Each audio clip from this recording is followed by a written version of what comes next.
Right. Okay, welcome to those of you who are just joining us. Thank you so much for being with us this afternoon. Hopefully, you are finding yourself in the right place. You're here with William and Mary for our Digital Day for Admitted Students in the Call Curriculum session. So we'll wait just a minute or two until we get more of our participants here with us today. We have quite a large number of students who are interested in this session, so we're hopeful and eager that many of you are able to attend. So hang tight with us in just a minute, and then we'll go ahead and introduce ourselves and get started.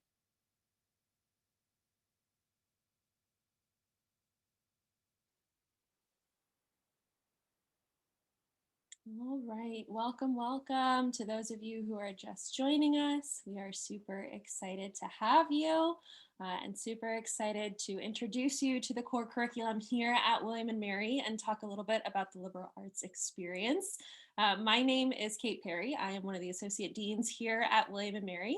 And with me, I have my dear friend and colleague, Ben Boone, who I will let introduce himself and introduce the session as the expert on the topic. But thank you again for joining us today. All right. Well, hi, everybody. Like Kate said, my name is Ben Boone. I work in this lovely place called the Center for the Liberal Arts. And so what that means is that I work with our faculty in arts and sciences, business, and education to plan and deliver the call or the college curriculum. So we're going to spend a little bit of time today going over the call curriculum. What those kind of requirements and core experiences are going to be like. But first, I just want to provide a little background about myself. I went to William & Mary. I've been here since 2003. I have gotten a couple of degrees along the way, so it hasn't just all been a lot of different victory laps. My bachelor's is in Hispanic Studies or Spanish. And then my master's and my PhD are from the higher education program in the School of Education. Right now, I teach Call 150 courses on writing, and we'll talk a little bit more about that later. I also help direct a study abroad program to Spain, and we walk the Camino de Santiago, which is a medieval pilgrimage route. So if you're up for a nice 200-mile walk for study abroad, then I would love to talk about that with you. I also teach in the School of Education. I teach history classes over there. So I have, my fingers are in a few different pots when it comes to teaching, but a lot of it is in the call curriculum, which we'll talk about here now. So I'm going to go ahead. I feel like after a year of doing this, everybody should be an expert on the screen sharing, but I always preface it with like, I can't make promises. So we are going to hope that that is the right screen. All right, cool, got the thumbs up. So the call curriculum is the general education curriculum for William & Mary. And so what that means is that it is the set of courses that all undergraduates take. The curriculum itself was redesigned back in 2015. And we used to have, for the 20 years prior, this kind of checklist of courses that students would kind of come in and treat like their to-do list and kind of move through them as quickly as possible. The other piece to that is that students could also bring in transfer credit and kind of opt out of the gen ed curriculum, which is not what we want. We want our students to have their liberal arts experience with our faculty in our courses. So the curriculum itself was designed to be innovative and adaptable. So already since 2015, we've added a new course, Call 350, that I'll talk about in a little bit. But we've also done some major revisions on the other requirements along the way. So this is far from a stale checklist that just kind of was approved, 6-7 years ago and sits on a shelf until, they decide to redo it again. One of the core characteristics of the call that I love is that it connects skills to academic content. I think one of the biggest myths that exist in higher education is that there's a gap between liberal arts education and then kind of career and technical skills. A lot of the core competencies that employers look for, you can draw connections to in the call curriculum. And I'll talk about those as we go through each of the different levels. And then my favorite part, I probably say that about all the parts, but I think it's a great curriculum. I'm not biased at all.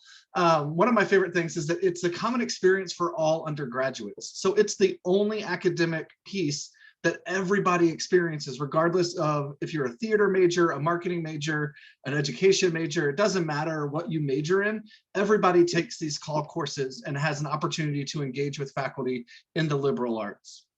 So I'm going to go through the 4 different levels of the CALL curriculum and just kind of highlight what each course looks like and give you some examples of what you'll be talking about in those courses. So our first year seminars focus on communication. CALL 100 is all about big ideas. So you'll see courses like the pandemic and public health. You'll see liberty, personal freedom. You'll see the American dream. You'll see courses on social issues. You'll see courses on the history of garbage is another new one. But these courses focus on communicating in a form other than writing. So you might do podcasts, digital timelines, presentations. I've seen people kind of put together like small films. A lot of it just depends on the creativity of the faculty member in those CALL 100 classes. And then CALL 150 is the flip side of that coin. So instead of big ideas, these are deep dives. So this is, kind of diving into a faculty member's area of research interest or area of like real teaching passion, and you learn how to write like a scholar in that discipline. That doesn't mean that you have to major in that discipline. And obviously you'll learn how to write in your discipline that you choose to major in, but CALL 150 introduces you to kind of the process of writing and the process of doing research. So my CALL 150 course is the evolution of US higher education. So we kind of do a deep dive into how higher education evolved in the United States. Other courses include emerging diseases, where they look at the biomedical facets of kind of disease pathology. You've got courses on various histories of either particular regions or countries or genres in the English department. These 2 courses, I think, are like the crown jewels of the CALL curriculum, because this is where faculty get to teach the stuff that they're super excited about, and they're purposefully small. CALL 100s are about 25 students and CALL 150s are about 16 students. So these are chances for our first year students, both freshmen and transfer, to really get an idea of what it's like to work with our faculty and to be in the William & Mary classroom. So after your first year, you kind of move into the idea of asking questions and methodology. You can take CALL 200 courses at any point in your career. It doesn't have to be the second year, but these courses really teach our students how to engage in interdisciplinary inquiry. We have 3 different domains that are set up for the CALL 200s. One of those is arts, letters, and values, and that kind of corresponds generally to humanities. We have civilization, society, and the individual, community, society, and the individual, which is CSI, and that's roughly the social sciences. And then the rough parallel to the natural sciences would be the natural and quantitative reasoning. Students in these CALL 200 classes are grounded in one of those domains, but the real cool part is they have to reach out and then look at how another domain would address the questions of the course. So for example, a history class on medieval Iberia, so that's like the Spanish and Portuguese peninsula, would be looking at kind of grounding in ALV or CSI, humanities or social sciences, whichever the faculty member chooses. But then they're going to look at the way that sheep migration or that kind of domesticating agricultural animals kind of impacted society. And so that's going to bring in the biology. That's going to come into the NQR domain. So you're looking out and you're asking these questions about different topics from different disciplinary perspectives and integrating those perspectives. And so that's the CALL 200.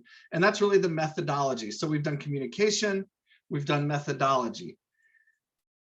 Then we get to critical reflection. So CALL 300 and CALL 350 typically will happen around the 3rd year.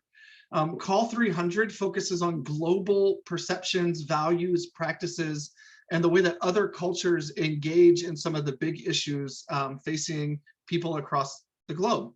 The point of reflection for this course is to look at students' self in the world. So how do students engage those course materials or those experiences in those CALL 300 courses to really reflect on where they are as a global citizen? Some courses that satisfy CALL 300 are taught on campus and they involve live visitors from outside the continental US or the indigenous territories. Other courses take place outside the US or within indigenous territories, so study abroad. So my trip to Spain is a call 300 when I take students over to do the Camino. They might also represent courses taken in DC through the DC Center, or perhaps even different kind of trips or opportunities to different conferences as well. So independent research, not just a class in the catalog. And then the second critical reflection course is Call 350. Call 350 has an explicit focus on diversity, equity, and justice within the context of the contemporary US. And that's the context in which students engage in discussion, critical discussion in the classroom, as well as their self-reflection. One of the goals with Call 350 is that students walk away better understanding how to have complex conversations around situations that are sometimes difficult to find common ground about. This requirement, Call 350, will be brand new with next year's entering freshmen. So hopefully a lot of you that are here with us will be in the first class taking Call 350s. And again, these classes can take place on campus at the DC Center or in any kind of study away program. I know of one study away program that's going to be a tour of Southern civil rights monuments. And so during the summer, Professor Sasser and the government department will kind of go with students on this kind of site pilgrimage for civil rights throughout the South. And that course will count as a Call 350. But again, the core here at the kind of third level of the call curriculum is kind of exposing those skills around critical reflection and engaging with different perspectives. And then finally, all of these come together through synthesis and creation at the Call 400 level. Many students, I think about 92 to 93% of our students will take Call 400 in their chosen major. So that means that if you're a marketing major, it will be the global strategic marketing class. If you're in education, it'll be your student teaching, or if you're in Hispanic studies, it'll be that capstone for that major. The Call 400 represents one of the most serious intellectual undertakings that our students will engage in during their time as undergraduates. And really at the center of that is bringing together all of their experiences within their major and within their call classes, and then being able to communicate that knowledge that they have kind of created and brought together to diverse audiences. Two examples of that really quick that I think are kind of great pictures of how our students can communicate to diverse audiences. The first is in the Hispanic Studies program, students actually have to have a mock interview with somebody who's hiring for their dream job and articulate what they've learned in their Hispanic Studies major and why that kind of sets them up to excel in their dream job. So they're taking everything they learned in the classroom and then putting that into context for a job interview for kind of their ideal professional role. And then the other one is in the sciences. A lot of scientific research papers, especially honors theses and big projects, have kind of an abstract or an introduction.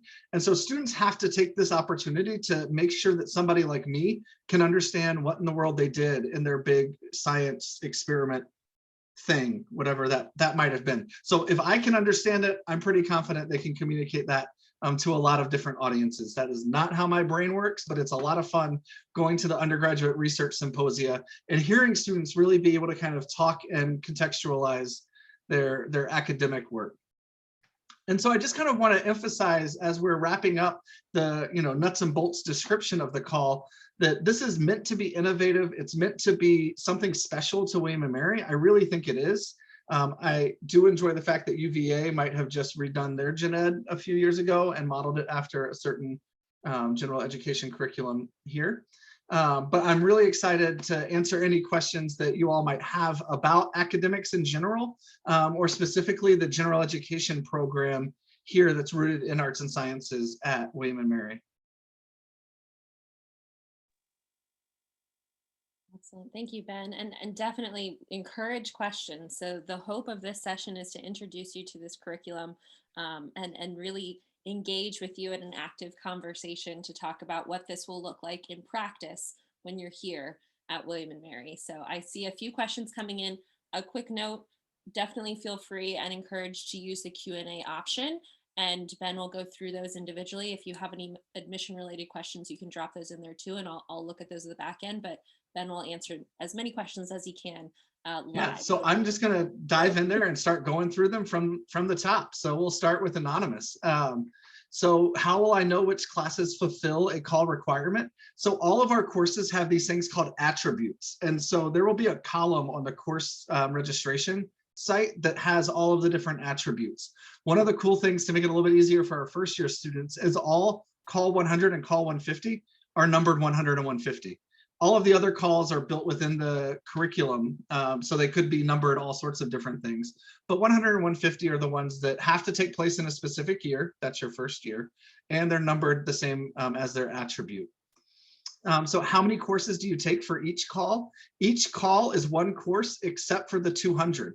The call 200, you take 3 of those, one course in each of the domains. So one course in ALV, CSI, and NQR.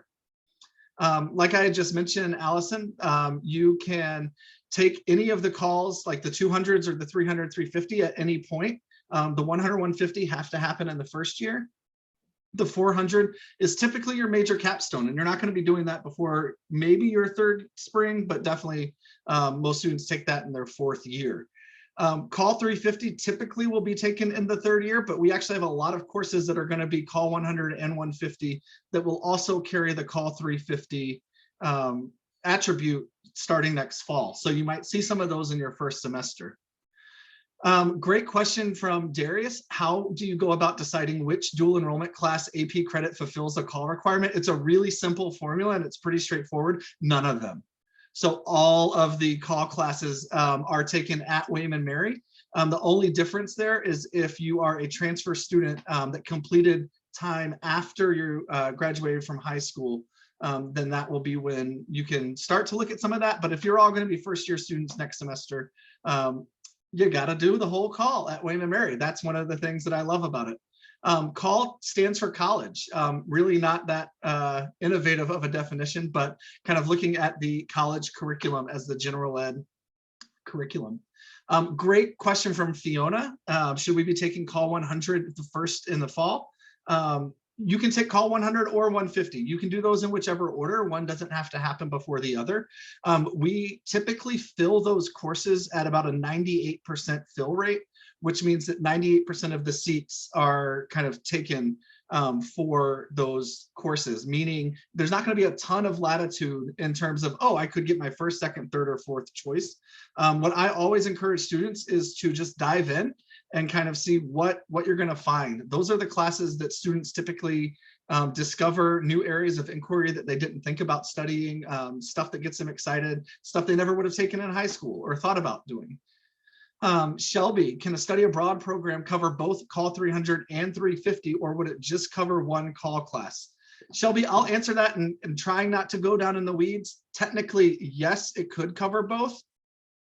I don't know how likely that's going to be. We'll have to see. A lot of the study abroads aren't incorporating those courses quite yet. So from Lisa, how many call courses can be fulfilled with study abroad?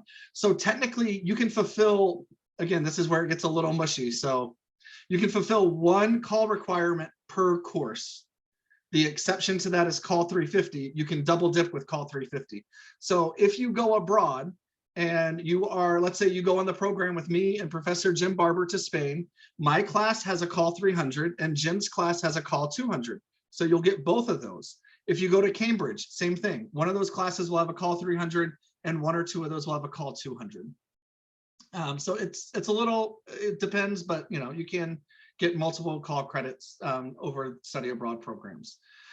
So back to either there's lots of anonymouses or anonymous just has a lot of questions. So do most students get their first choice of call 100 or 150 during registration? I actually don't know. I just know that we don't run out of seats and that every student gets what they need within that first year.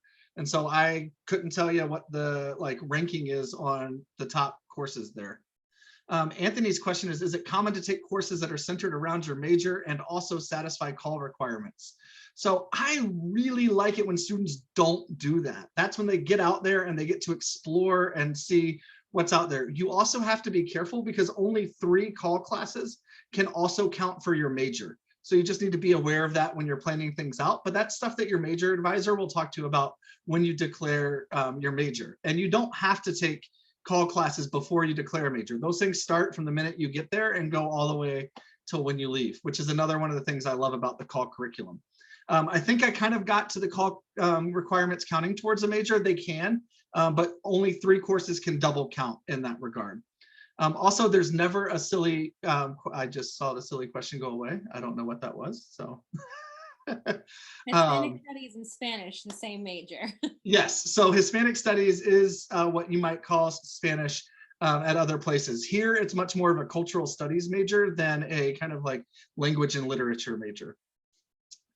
Let's see, so I've got that one, Is there a site online where you could peek out at typical 100 and 150? Yeah, Michael, courselist.wm.edu. That's our entire schedule. You can put, I think Kate was just motioning, she's gonna put that website in the chat. So you can go there and play around and find all the different courses. It's a really cool thing. I geek out like big time looking at the new 100 and 150 classes and thinking like, gosh, I would have loved to have taken that. Because they're just about such cool topics, I think.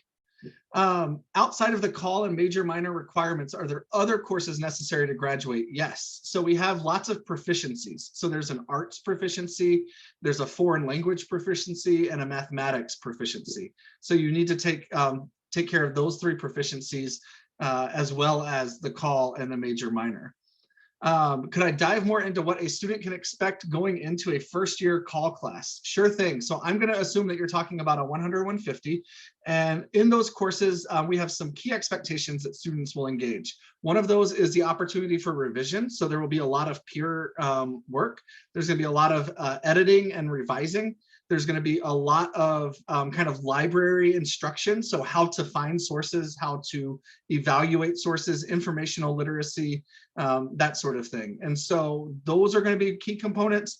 Other key components are close relationships with the faculty member, making sure that you can really engage with them and making sure that you can kind of go to them and have these kind of conversations around your writing and your communications projects. And those are just some of the things that set that apart.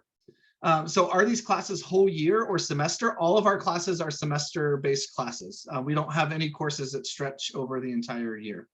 Are the calls William & Mary version of Gen Ed that are required? Yup, it is our general education curriculum, and so all students have to take all the calls. Let's see, Tara, you are bringing in an associate's degree from PVCC that you earned during high school. So that means since you earned it during your time in high school, that will not count towards eliminating any of your call requirements. You might want to double check with, oh golly, I'm blanking on her name, Kate. The transfer. Monica Pena. Monica, yeah. I'll type her email into you. Yeah, or you can always email advising@wm.edu and they'll answer that as well. The call requirements are not the same for St. Andrews Joint Degree Program. There's a whole kind of different thing with that is just complicated enough for me to not want to know anything about, so I don't have to be held accountable if I answer wrong information. Sorry. Do the call courses have to be completed in a sequence? They do not. They are spread out all over the 4 years. The only time constraints you have is that you've got to put 100 and 150 or 150 and 100 in your first 2 semesters. Call classes do change year to year. So you might see one class that's a 300 one semester and then it's not a 300 the next. And that's just based on what the faculty member wants to do with that course. Let's see, how many call courses do they take? So actually, that's a good question, Madeline. I'm glad you asked that. So obviously, the 100 and 150 are taken 1 in each semester. It's not uncommon for students to also grab some 200s during their freshman year. A lot of the introductory classes are call 200. So intro psych as a natural and a social. We've got call 200s over in classical studies and art history that are kind of big first year surveys. So I would say like 3 or 4 would be typical over the course of the entire year. Course registration is during the summer. For incoming freshmen, you can register up to 11 credits and then you finish that off after you meet with your pre-major faculty advisor in August. How many courses, call courses do undergrads take in total? We've got 100, 150, 3 200s, a 300, a 350, and a 400. So that's 8 in total.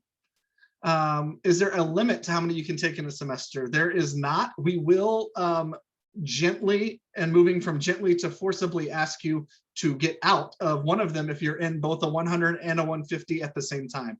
We don't like that. But other than that, there's no limit. Super easy to determine which classes count for the different call requirements. If you go to the course list website, you can drag down course attribute and then select one of those course attributes, and you can see all the different courses that do the that fulfill those call requirements. That's a great question. I keep wanting to say names and they're just all from Anonymous. They are a smart person. This PowerPoint itself is not online, but I pulled everything from it. If you go to wm.edu/as/undergraduate, that's where all the information is as well. And then that course list website is courselist.wm.edu. I'm going to take a sip of water. Also good for everyone to note, this session will be posted on the Welcome website following today, probably Monday at this point, because it takes us a few days to download and get all the captions cited on here too, but this will be posted so you can certainly reference back to this later. All righty. I feel like that was a little timeout. Now I get going again. This is actually really fun. So I thrive in this kind of thing. I used to work with Kate a lot more on transfer stuff, and this is the kind of stuff I love. So keep the questions coming. I miss this kind of thing. Darius, back to you. I saw that there was a summer school incoming freshmen could take at William and Mary. So that's a little ish, right? So like there's the National Institute for American History and Democracy, the NIAD program. Generally speaking, we don't encourage incoming freshmen to take summer school offerings before they matriculate. So there are some call 100 and 150s this summer. We put those in the summer this year because of scheduling difficulties we had due to, the world this past year, but we typically do not encourage incoming freshmen to kind of start taking classes before they meet with their advisors and go through orientations. This is the best question yet. If we haven't decided on what major we want, how do we choose what kind of call classes to take? I hope none of you have decided what major you want yet. You don't declare until the end of your sophomore year. Like that is the beauty of William and Mary, right? Like you come in as an arts and sciences undeclared student, which means that you have options over everything. Take your call classes all over the place. Get tastes of these different disciplines. Don't, come in and say, I'm only going to do this, because this is what happens is you get these blinders and then you miss out on all of these things around here that might either help break down those blinders or might affirm that you're making the right kind of choices. Do you have to take all the call 200s at the same time? Nope. You can space those out however you like. When searching for call classes as an incoming freshman, should they all be 100 courses? You can look at call 100s and 150s. Again, those have those numbers. Otherwise, you would need to look for the attribute for call 200s, but I wouldn't worry about looking too much beyond that. How many total courses should we take the first year fall and first year spring? So this is where we are getting into like some advising territory. I think that this is a strategic decision. So students have to take a minimum of 12 and a maximum of 18. Nobody should take 18 their first academic year. If you take 15, that gives you room to withdraw from one of those courses and still be at 12. Most of our courses are 3 credits, except for sciences with labs, call 100 and call 150 are also 4 credits. But in general, I like to encourage students to kind of give a little bit of a buffer and take, 15 credits and just test it out. And if you have to withdraw, you have to withdraw. It's not a big deal to do that from a course. Students do not have a hard time, Lisa, fitting their call courses in along with their major and another major. So if you think about it, those 8 classes that are roughly, this is where math always gets me, it's like 30-ish credits. And so when you do those 30-ish credits, then you've got 33 credits per major. Let's say you do 2 of those, that's 66. So we're at 66 and 30. That puts us at 96. That leaves 24 to get to the 120. Whew. That's stretching my math brain. So you've got plenty of room to do that. And I don't really hear of a lot of students getting hung up on slowing down with those. What are some must-take call classes, in your opinion, that everybody should take? Wow. Gosh, I would actually, so the way I would phrase that is take the call 100 and 150 that scares you, right? So like, oh, I'm interested in ancient Greek archaeology, but I never would have taken this like history of garbage class because like, why would I do that? Take that class, right? Like, I think that those are just like the most fun opportunities. That's how I ended up being a Spanish major, was taking my Call 150 as a Hispanic studies course. So it's one of those things that I think you can really find new passions that are really cool. Will our pre-major advisor guide us on what calls we should take, or are they something that we figure out on our own? That is something that your pre-major advisor will talk to you about, and all incoming students are enrolled in a Blackboard, which is kind of like our learning software thing, a Blackboard course called College Studies that also prepares you for course registration before you even meet with a advisor. Mentioned we can take multiple call classes at the same time. Does that go for 100s and 200s? So it goes, you can take a 100 and a 200 and a 150 and a 200, but not a 100 and a 150 at the same time. That's really the only kind of limit that we have. And then yes, Madeline, you heard correctly that some summer classes can count as 300 or 350. A lot of our students kind of take care of Call 300 over the summers, either through study abroad or through summer school. But that's usually where a lot of those questions go. Whew. Good work. We also have another question that's related to academic advising over in the chat, Ben. If you Okie dokie. that. I think I got Madeline's call courses. So Yanni, is it possible that to meet our academic advisors to decide which classes to register for, or is there a list of required classes? Yes, so students will register for their first, I think it's like up to 11 credits during the summer after going through their process, you know, of kind of Blackboard courses and that kind of thing. After that, you can't finish out your schedule without meeting with your academic advisor. So that way, you know, we ensure that every student engages with the faculty advisor before they set their fall schedule permanently. So you do have to meet with your advisor in order to do that. It looks like we have another question by Abby, who raised her hand. So Abby, I'm going to turn on your ability to speak and you can ask your question out loud. 1 second. I accidentally raised my hand, but I might as well just ask a question. Okay. Can you just tell me like I feel like this question was already asked, but like what a typical freshman or sophomore call, like how many call classes would you take your freshman year? If that's a stupid question. Yeah, no such thing as a stupid question or a silly question. So I typically advise students to take 2 call classes each semester of their freshman year. So 1 call 100 and maybe a call 200, or 1 call 100 and maybe some proficiencies, right? So I kind of throw proficiencies into that, meaning, you know, finish up your foreign language along with your call 150, or finish up your arts proficiency with your call 100. So you kind of want to be looking at maybe 2 a semester would be a good call. And then Fiona's question in the Q&A, is your Spain trip in the summer and how frequently does it take place? It is in the summer and it runs every summer. So I don't go every summer. I kind of alternate based on demand and that sort of thing.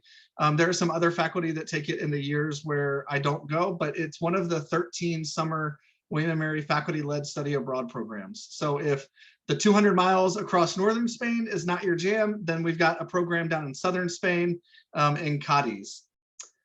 So why is it discouraged to take both a 100 and a 150 at the same time, but not a 100 and a 200? So for a couple of reasons. One, on the pedagogical side, 100 and 150 are a lot of work. Those are 4-credit classes where students are putting a lot of effort into not just their projects, but also learning academic norms at the institution and kind of getting used to a rigorous class. The other reason is we don't have enough seats for that. So there's a pedagogical and a practical.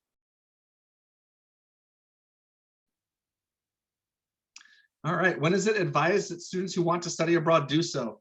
That is a great question. A lot of that, Stephanie, depends on your major. It depends on what kind of study abroad you want to do. If you want to go for a semester or a summer or a spring break or anything like that, it's one of those things that kind of just sees what fits. Majority of our students study abroad over the summer and between their sophomore and junior year. That tends to be the most popular. That doesn't mean you have to go then. I'm loving this anonymous attendee. Again, all the great questions from anonymous. I've walked the Camino, but I don't know Spanish. That's okay. You've taken Latin. There's a lot of Latin over there. Is there a way to take the class without the Spanish background? Yes. Our program, the one in northern Spain that does the Camino, does not require any capabilities in a language other than English. Some study abroad programs require linguistic capabilities, others do not. And so you just kind of want to keep an eye on that. Estoy muy bien, gracias. Again, this chatty anonymous.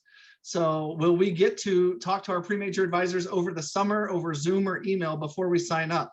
That all usually depends on how quickly advisors get assigned. Typically, no. If you have advising questions over the summer, it's the Office of Academic Advising and their staff people that will get back to you as opposed to your faculty advisor. So if we don't declare a major until around sophomore year and call classes are the gen ed requirements, great question. What other classes should we take? Electives, that's the whole liberal arts like wonder, right? So you would be taking, I say that a little glibly, it's not just electives, but also prerequisites, right? Let's say that you want to major in accounting and count things. You have math classes you have to take before you can apply to the business school. You've got to take stats and calc and microeconomics, macroeconomics. So you have to do that before you can apply for that. Let's say that you want to major in computer science. You start taking those classes fairly early, definitely by your sophomore year, you're starting on that, even though you haven't declared yet. So just because you don't declare until about second semester sophomore year, doesn't mean that you're not thinking about what that major might be. Let's say I'm trying to choose between a government and a sociology major. I want to take a couple of classes in both those departments before I make that commitment. And so, you'll start having those kind of thoughts and those conversations with your pre-major advisor, but also with faculty in the departments that you might want to major in.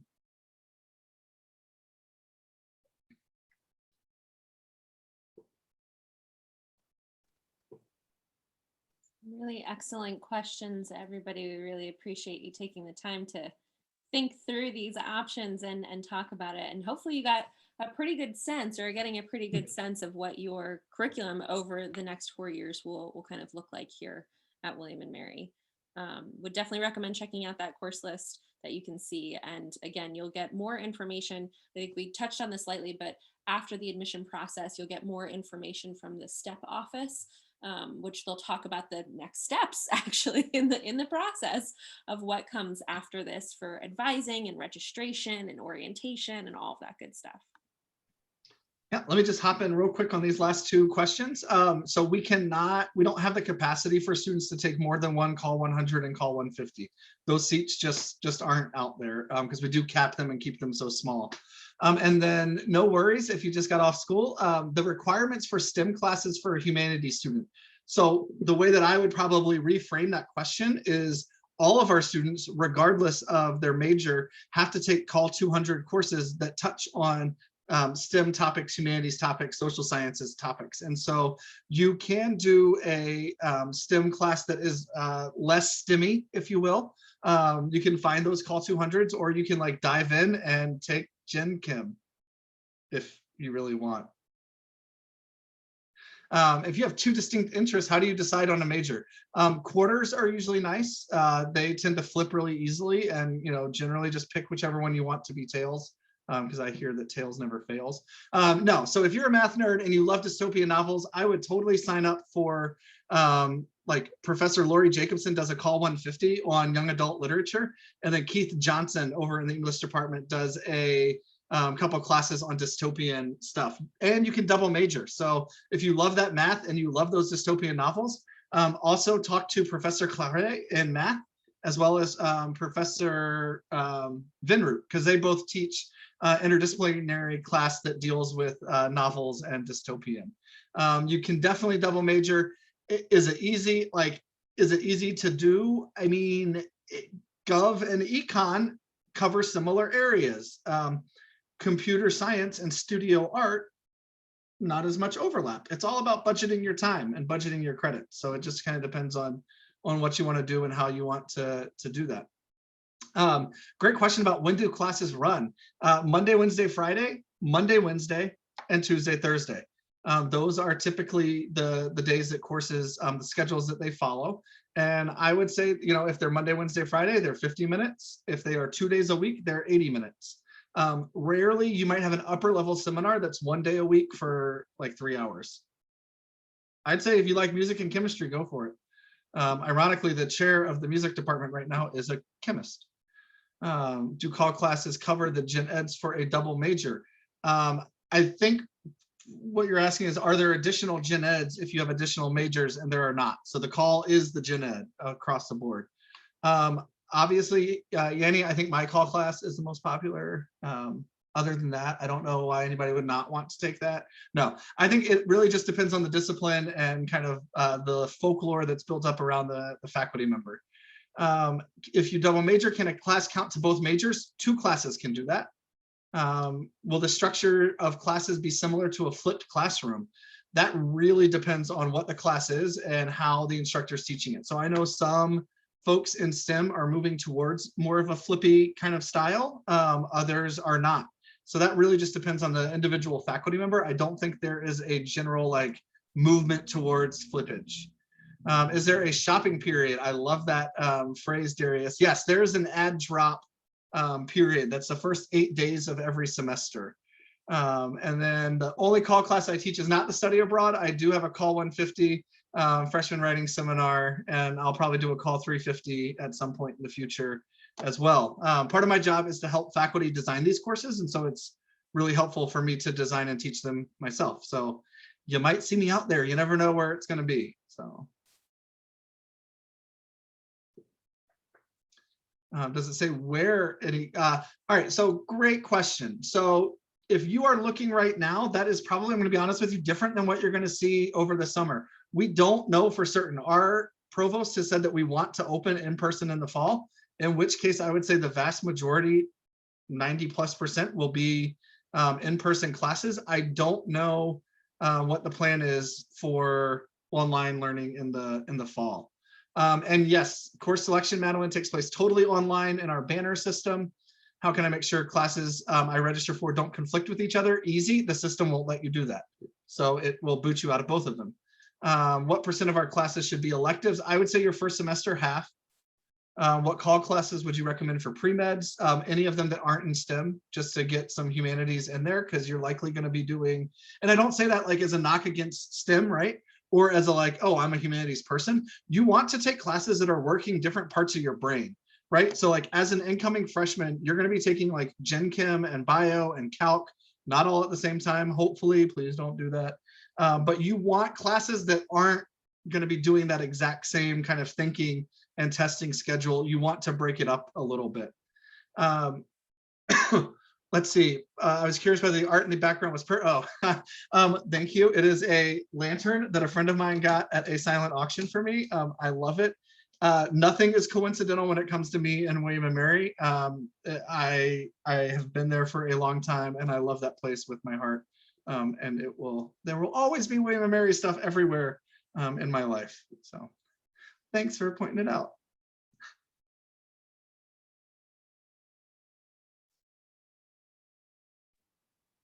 Hoping to do business school once you're a junior. Does that mean you need to start planning to take the business prereqs now? I don't think you need to be planning right now to take anything, right? Like finish high school, enjoy summer. When you come to William and Mary, you're going to want to take the 2 econs, calc, stats, and accounting, right? But like, don't worry about that now or next semester even. Like you've got time. Will classes next year be mostly online hybrid or back to in person? The provost has said that her hope is that we are in person for the fall. It all just depends on on everything. And you know what? I am glad you don't have your life planned out anonymous. You should not, and that's okay. If you do know and you are passionate about something, that's also okay. I just don't want people to feel pressured to like know exactly what they're going to do right now. Is there a website where we can find the requirements for different majors? Yeah, my favorite thing in the world, catalog.wm.edu. It's a course catalog, and it lists all the different classes that are on the catalog. Doesn't mean they're always taught, but it has all the major requirements in there as well. You can also go to any major website, so like wm.edu/ government and read up on their requirements on that site. But that will kick you to the catalog once you get to those course requirements.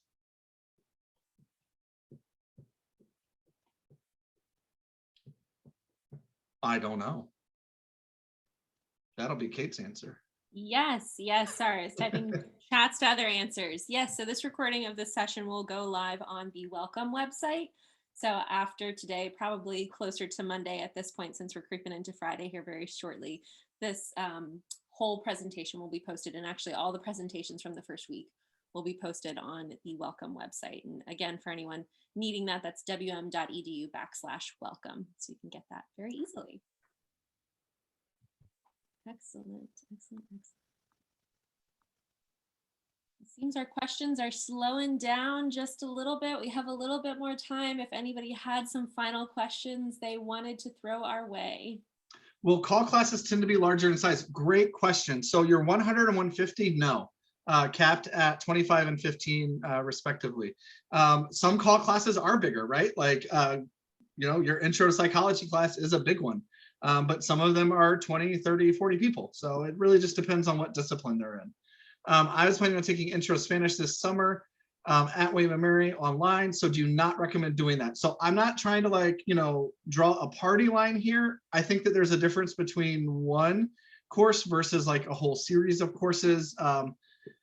It's complicated. I would check in with admissions and the Dean of Students office, FYE, or they're not FYE anymore, the STEP office, and kind of see what they would recommend as well. And definitely, Miranda, feel free to reach out to your regional dean and we can point you in the right direction if we don't have an immediate answer to that one for you. Darius, thanks for joining. Good questions. Wonderful, wonderful. All right, well, again, thank you so much for joining us today, everybody. We are so excited to chat with you and so appreciative of you being so engaged and dynamic in this session. As Ben said, this gives us life, Yes. especially during this time period. So thank you, thank you, thank you. And again, congratulations to you all. Really fantastic work.